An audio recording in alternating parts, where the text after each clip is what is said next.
ہمارے بچے جو ہے وہ بہت دیانتدار ہیں، ان کی ذہانت ہماری نسل سے بہت آگے کی ہے، اور میں تو اس تکلیف میں آ جاتا ہوں انہیں دیکھ کے کہ یہ بچے جب سوسائٹی میں آئیں گے اور جو زمینی حقائق ہیں ان کی جو ڈسلوجرمنٹ ہوگی، ان کی جو دیانت ہے اس پہ دھبے لگیں گے، ان کو سمجھوتے کرنا پڑیں گے، اور انہیں جو ہے وہ زندگی کے جو تاریکیاں ہیں انہیں اکاموڈیٹ کرنا پڑے گا، جی تو یہ کتنا بڑا زیاں ہوگا۔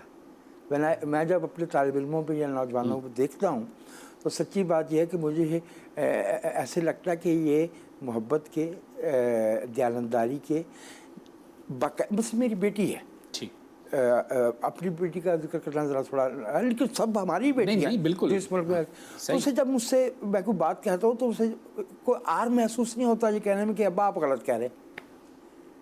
ٹھیک، میں سمجھتا ہوں کہ یہ ایک بات ہوئی کہ اور یہ بھی ہم نے نہیں بچوں کو یہ حوصلہ دیا، ہم نے تو آپ کو پتہ ہے کہ سوال کو جی برا جاننا، جی ہم نے تو سوال کی ثقافت جو ہے جی ہماری نسل نے اور ہمارے سے پہلی نسلوں نے اس کو دبا کے رکھا، اس کو کچلا، لیکن یہ بچے جو ہے چونکہ یہ آج کی دنیا میں ہیں، آج کی ٹیکنالوجی سے جڑے ہوئے ہیں، اور یہ آج کی جو قدریں ہیں، وہ جو کہا نا کسی عقل مند نے کہ اے question that is valid any where is valid every where, واہ تو یہ ہماری نسل جو ہے یہ اپنے عہد کے سوالات سے جڑی ہوئی ہے۔ کیا بات، میں تو ان کے بارے میں بہت سوچتا ہوں کہ کیا لوگ ہیں، واہ واہ، what men shall do and we in our graves۔ کیا بات، کیا بات ہے مجاہد صاحب، دل تو یہ چاہتا تھا کہ آپ سے بہت ساری گفتگو کی جائے، لیکن مجبوری ہے کہ آپ سے اجازت لینی ہے، اور اتفاق ایک یہ بھی ہے کہ جس طرح بہت ساری اور چیزیں آپ کی اور میری ایک جیسی ہیں، چونکہ میں آئیڈیلائز کرتا ہوں نا آپ کو،